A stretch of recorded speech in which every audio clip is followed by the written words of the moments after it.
It's a very unfair and very broken system. It's a very gender biased situation. I've gone to great lengths to do the right thing, report it correctly, contact the right people, as I thought I was doing, and all I get is a runaround. An El Paso father says he's frustrated and furious. He says an investigation by Health and Human Services Office of Inspector General found his ex-wife used fraudulent documents to get state-issued health benefits for their daughter, even though he's already paying for her coverage through child support. Good evening. I'm John Purvis. I'm Miraca Castillo. First on Fox tonight. Because of this, Daniel de la Cruz feels the family law system in Texas is broken, corrupt, and biased against men because no action is being taken on his ex-wife's alleged fraud. De la Cruz reached out to our KFOX 14 investigative team. Bill Melugin is live in the studio with a story you'll see only on KFOX 14. Daniel de la Cruz contacted me back in August. He claims his ex-wife knowingly filed false documents on their daughter's behalf in order to obtain El Paso CHIP state health care benefits. That's even though he was already paying for her private insurance. It turns out an investigation shows he was telling the truth. He told me he's gone to several different agencies to put a stop to this, but says nothing has been done.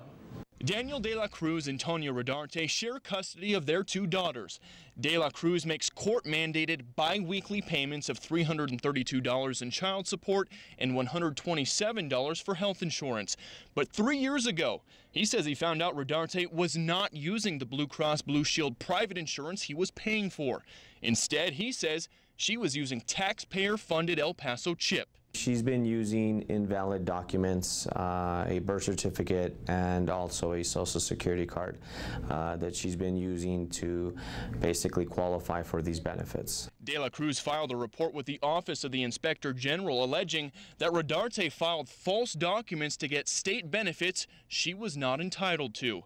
After a 3-month investigation, his claims were found to be substantiated. They did find that it was all true, and then what I was saying was a fact. It was fraudulent activity to rig benefits from the state. The final Inspector General report found that Rodarte had filed an invalid birth certificate and social security card for their daughter when she applied for state benefits. She admitted to submitting false documents, and it also said Rodarte registered her daughter in school under her real last name, but then continued to use a false birth certificate to apply for state benefits. The documentation that I worked so hard, countless hours and days, nights, it was very useful. It came to play in their decision. The last line of the report squashed any of de la Cruz's hopes for action against his ex-wife.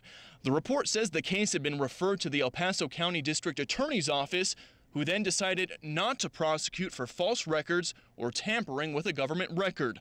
Those can be considered felonies. It's a very unfair and very broken system.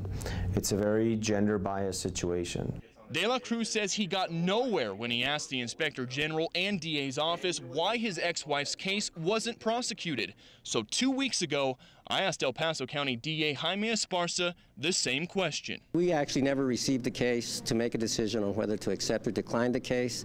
We do have a record of them calling and asking us questions, and probably we provided some advice, but at no point in time have we had the opportunity to fully review the case. Things just weren't adding up.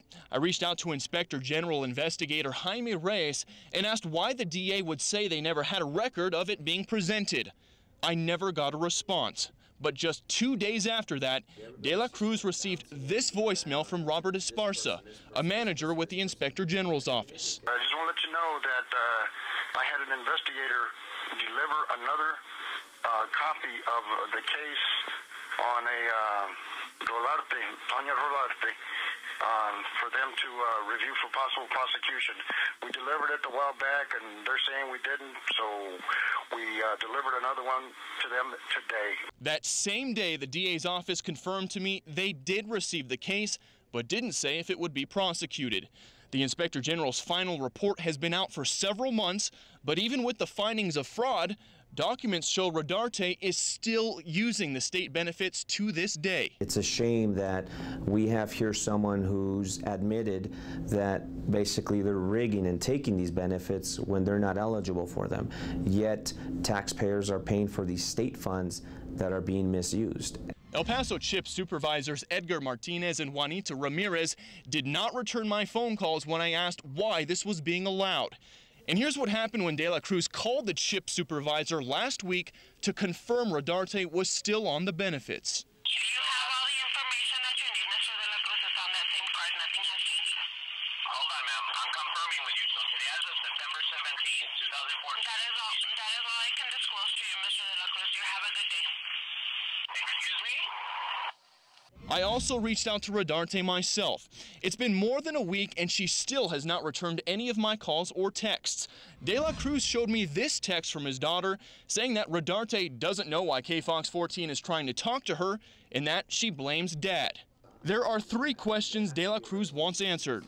Why Rodarte is still allowed to be on state benefits, why she hasn't been prosecuted, and why he is still being forced to pay for a private insurance he says she has never used or reported. Gone to the El Paso First CHIP themselves. I've gone to the OIG. I've gone to the Office of Attorney General. I've gone to the Domestic Relations Office. I've gone to congressmen, senators. I've written emails. I've done everything. De La Cruz also shared another shocking recording with me from a representative from the Attorney General's office. Just give me some guidance on what can I do. What do you recommend with what I've presented to you?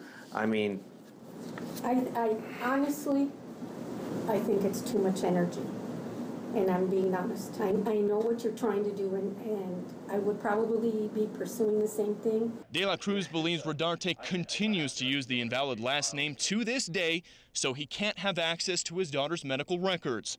From the DA to the Office of the Inspector General to the Texas Attorney General's office, De La Cruz says he's exhausted all of his options. Everybody tells me that there's nothing they can do. He's now hoping someone, anyone, will just listen to a dad who's looking for some answers.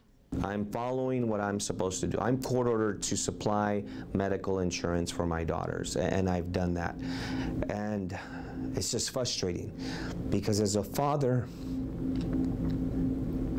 no one helps us out. Nobody. Now, finally, there is a glimmer of hope for De La Cruz. He says since we've gotten involved, the DA's office has asked to meet with him tomorrow morning. We'll let you know how that plays out. Reporting live in the studio, Bill Melugin, KFOX 14 News at 9.